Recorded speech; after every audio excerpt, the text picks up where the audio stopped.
Hello, my name is Adam Winrich, and this video is a comparison of different types of whips. Got a bunch of types of whips out here. We got a snake whip, stock whip, bull whip, cow whip, performance hybrid whips, and a Bullock whip. That's Bullock as in Sandra Bullock. And the first three whips I'm going to talk about are the snake whip, stock whip, and the bull whip to illustrate a point. When it comes to making a whip that's going to crack, it's a question of are you going to have weight or leverage.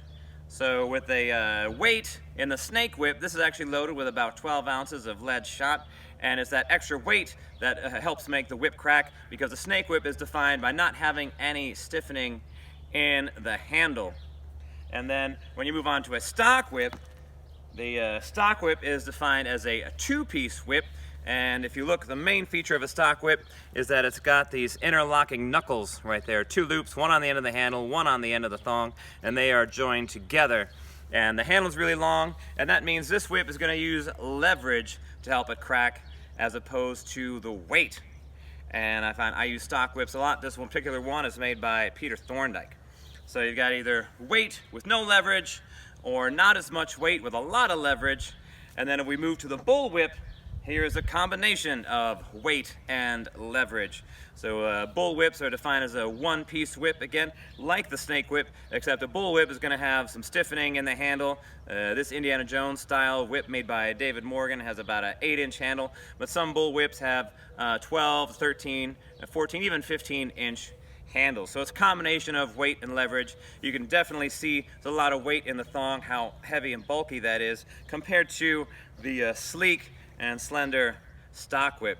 And for most multiple cracking, I usually use the stock whip because it's lighter, it's faster. Because it's lighter, it's easier to change direction. With the bull whip and the snake whip, it's easier to keep going in the same direction. Say if you're doing like an overhand flick, which I'll try to demonstrate right now and not embarrass myself, so I can keep it going in the same direction really easy, but changing direction is not as easy with the snake whip. And I did mention something a few years ago about stock whips. Some people want to know, why is it called a stock whip? Is it because they are in stock? Are they used on stock? Is this handle called a stock? And we're not really sure. Maybe it's not to an Australian's ears, it's a romantic sounding name because of the poems of Banjo Patterson and the cultural history they have in Australia with the Australian stockmen. But to the American ears, maybe stock whip doesn't sound as cool as the snake whip or the bull whip.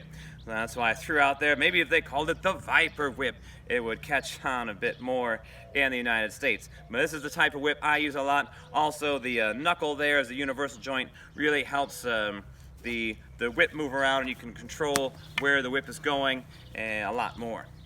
So these are the three basic types of whips that are generally used in hobby whip cracking. And again, it's a question of, do you want more weight or leverage or a combination of both? And moving on to the different types of whips that I have out here. Here's a Florida cow whip. I recently made a video where I explained how to make one of these. What defines a Florida cow whip is that it is a two-piece whip. Handle and the thong are made separate. Generally, the handles are turned out of wood, and then there's a hole that's drilled in the end of the handle and a little hole that comes out the side of it. So when the thong is made, it's made with two strands that are going to come out the end of it, and those go into the end of the handle, out this little side hole, and then get tied around, and that's what holds it in place. Whips like this have been used for decades in Florida. And it's from the Florida cow whip that they developed the performance hybrid whip, which is a very common whip. I use them in shows all the time. And this, in Florida, they used to call this just a pipe whip. I'm not really sure about the first person that made it. I think the first time I would have seen one would have been about 2005, 2006, somewhere in there. And it's made the same way in that the handle is made and then the thong is made with two strands that come out the end, and it fits into the end of the handle, goes out the side, and then tied around to hold it in place. And it was Paul Nolan and Lauren Wickline that coined the term performance hybrid whip. Performance because performers like myself started using whips like this, and hybrid because it has a long light handle like a stock whip, but it doesn't have the knuckle like a stock whip. It comes straight up off the handle like that, like a bullwhip. So hybrid, meaning that it's somewhere between a bullwhip and a stock whip, but I'd say weight-wise, it's definitely a lot closer to a stock whip.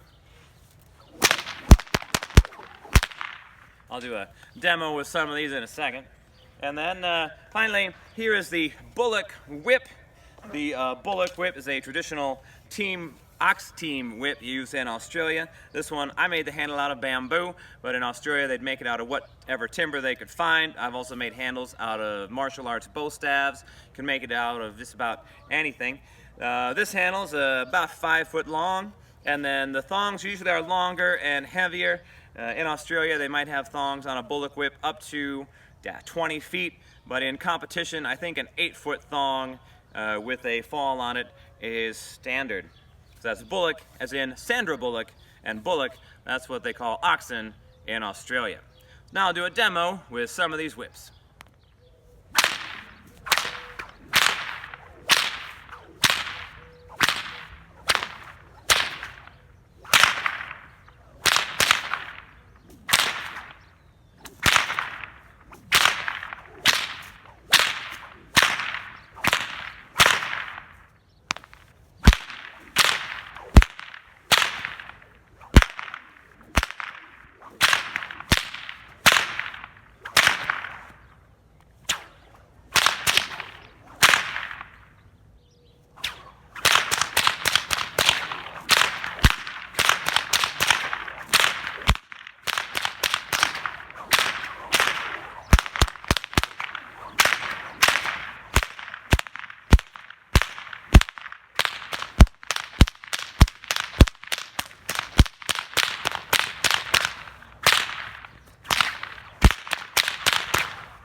That Bullock whip's a good workout. My name is Adam Winrich. If you have any questions, feel free to email me at info@winrichwhips.com. My name is Adam Winrich. Thanks for watching. And now I'm going to go for a jog to get my cardio back up.